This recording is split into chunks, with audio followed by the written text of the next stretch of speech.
Hello hello hello மக்களே, இது உங்கள் லோக்கல் லேக்கா. ஏப்ரல் 23ஆம் தேதி நடக்க போற அந்த மகா யுத்தத்துக்கான திமுக வேட்பாளர் பட்டியலை தளபதி ஸ்டாலின் அண்ணன் இன்னைக்கு ரிலீஸ் பண்ணிட்டார் பாஸ். 164 தொகுதிகள்ல திமுக நேரடியா மோதுது. ஆனா இந்த லிஸ்ட்ல சில ஷாக் நியூஸ் இருக்கு. சிட்டிங் அமைச்சர்கள் 3 பேருக்கு இந்த தடவை சீட்டே இல்லையா. இதோ அந்த 7 அதிரடி தகவல்கள். 3 அமைச்சர்களுக்கு கல்தா. ராணிப்பேட்டை காந்தி, கயல்விழி செல்வராஜ், மனோ தங்கராஜ் இந்த 3 அமைச்சர்களுக்கும் இந்த தடவை போட்டியிட வாய்ப்பு மறுக்கப்பட்டிருக்கு. இதுதான் இப்போ அறிவாலயத்தோட ஹாட் டாக் பாஸ். வாரிசுகளுக்கு வாய்ப்பு. ராணிப்பேட்டை தொகுதியில அமைச்சர் காந்திக்கு பதில் அவரோட மகன் வினோத் காந்திக்கும், திருக்கோவிலூர்ல பொன்முடிசாருக்கு பதில் அவரோட மகன் கௌதம சிகாமணிக்கும் சீட் கொடுத்திருக்காங்க. செந்தில் பாலாஜியின் கோவை பிளான். கரூரை விட்டுட்டு இப்போ கோவை தெற்கு தொகுதிக்கு மாறி இருக்காரு செந்தில் பாலாஜி. அங்க வானதி அக்காவுக்கு எதிரா ஒரு பெரிய ஸ்கெட்ச் போட போறாருன்னு தெரியுது பாஸ். 60 புதுமுகங்கள். இந்த தடவை யங் பிளட் வேணுங்கிறதுக்காக 60க்கும் மேற்பட்ட புதுமுகங்களுக்கு ஸ்டாலின் அண்ணன் வாய்ப்பு கொடுத்திருக்காரு.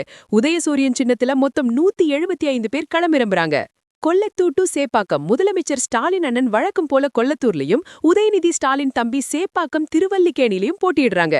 பத்மநாபபுரம் ட்விஸ்ட். அமைச்சர் மனோ தங்கராஜ் தொகுதியான பத்மநாபபுரம் இந்த தடவை மார்க்சிஸ்ட் கம்யூனிஸ்ட் கட்சிக்கு SCPMக்கு ஒதுக்கப்பட்டதால அவருக்கு சீட் கிடைக்கலையாம் பாஸ். சீனியர்கள் அவே இடத்துல. துரைமுருகன் காட்பாடி, நேரு திருச்சி மேற்கு, ஏவாவேலு திருவண்ணாமலை, பெரியசாமி ஆத்தூர்னு சீனியர் அமைச்சர்கள் எல்லாரும் தங்களோட பழைய கோட்டையிலே மீண்டும் மோதுறாங்க. திமுகவோட இந்த வேட்பாளர் பட்டியலை பார்க்கும்போது நம்ம தளபதி விஜய் சார் ஒரு படத்துல சொன்ன அந்த மாஸ் டயலாக் தான் ஞாபகம் வருது பாஸ். பழைய வேற வச்சுக்கிட்டு புது கிளைய வளர்க்கறது தான் சாமர்த்தியம். சில அமைச்சர்களை தூக்கிட்டு புது முகங்களுக்கு வாய்ப்பு கொடுத்திருக்கிறது அந்த மாஸ்டர் பிளான் தான் பாஸ். இந்த 3 அமைச்சர்களுக்கு சீட் கொடுக்காதது திமுகவுக்கு சாதகமா அமையுமா, இல்ல செந்தில் பாலாஜி கோவையில ஜெயிப்பாரா? உங்க கருத்தை கமெண்ட் பண்ணுங்க.